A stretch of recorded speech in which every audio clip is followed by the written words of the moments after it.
Her palace is still there, under 10 meters of water in the harbor of modern Alexandria.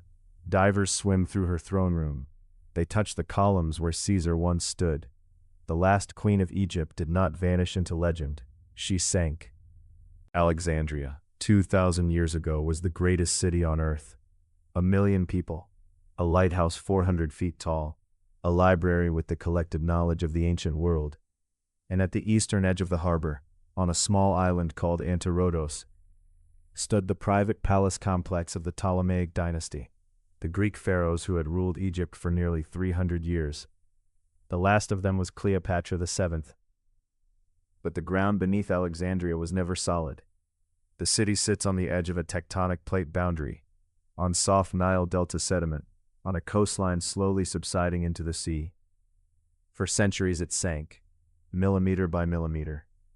And then on the 21st of July, 365 AD, a massive earthquake ruptured beneath Crete. A tsunami crossed the Mediterranean and slammed into Alexandria's harbor. When the water pulled back, the royal quarter was gone. The palace island had slid into the sea. For 1,600 years, nobody knew where it was. In 1992, a French underwater archaeologist named Franck Goddio arrived in Alexandria with a problem. The harbor was filthy. Visibility on a good day was less than 1 meter.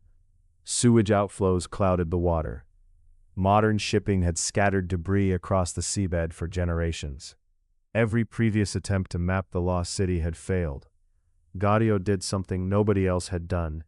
He stopped trying to see. He brought a nuclear magnetic resonance magnetometer, a device originally designed to find submarines.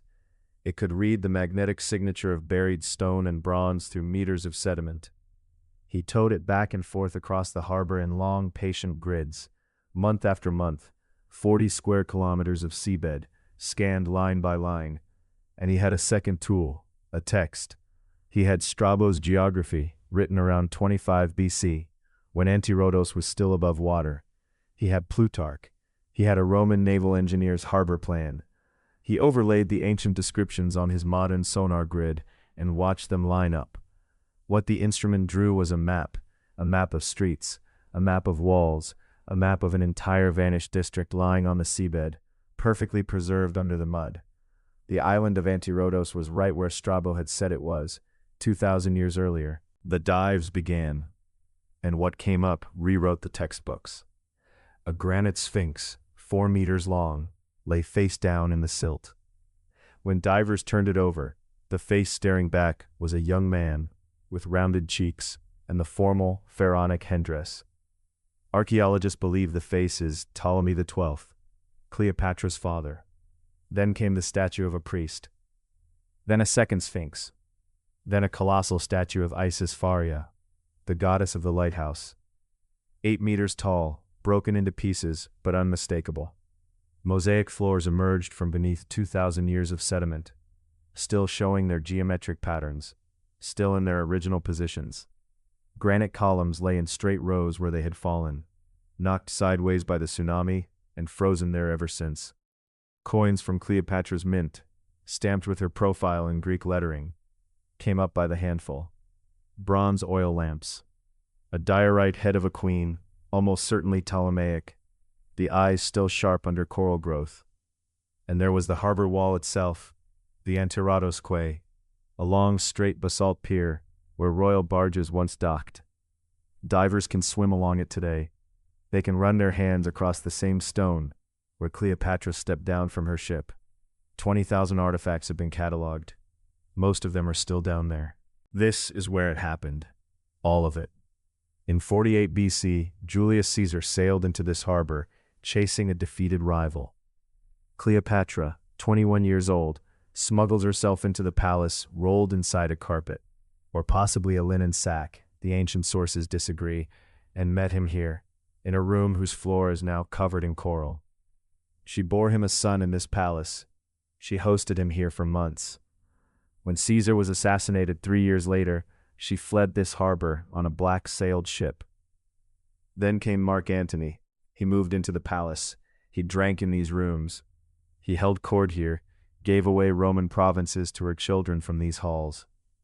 And in 30 BC, when Octavian's legions finally reached Alexandria, this is where Cleopatra fled. Not to a mausoleum on a hill, as the movies show, to her own monument inside the palace complex, on the harbor itself. She was 39 years old. She had ruled Egypt for 21 years. She locked herself inside with 2 attendants, Charmian and Iris, and a fortune in jewels. Whether the snake was real or not, the ancient sources cannot agree. Plutarch himself admits the truth was never known. What is certain is the room. The last pharaoh died in a chamber that is now 5 fathoms underwater. Octavian soldiers broke in. They found 3 women, already dead, in the gold of her court. Here is what astonishes the archaeologists. Most of the palace has not been excavated. Goddio's team has surveyed roughly 5% of the submerged royal quarter. The rest sits under mud and modern shipping lanes, untouched. There may be intact rooms down there, sealed by silt within years of the earthquake, oxygen-starved, biologically frozen, wooden furniture, papyrus scrolls and sealed jars, personal objects, the kind of evidence that survives nowhere else in the ancient world, except possibly here, in the anoxic mud of a harbor floor where no fungus and no insect can reach. Think about what that means. The Library of Alexandria burned. The Ptolemaic archives are lost. Almost nothing personal survives from Cleopatra's court.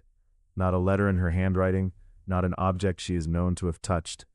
But if even one sealed jar of papyrus came up from Antiratos, intact, the historical record of the ancient world would change overnight. The reason it has not been recovered is bureaucratic, not technical. Alexandria's modern harbor is a working port. The Egyptian government has prioritized creating an underwater museum on site, allowing divers to visit the ruins where they lie, rather than dredging them up. A glass tunnel underwater museum has been proposed since 2008. So she is still there, in a sense. Not her body. That was almost certainly buried by Octavian in a now-lost tomb somewhere in the city.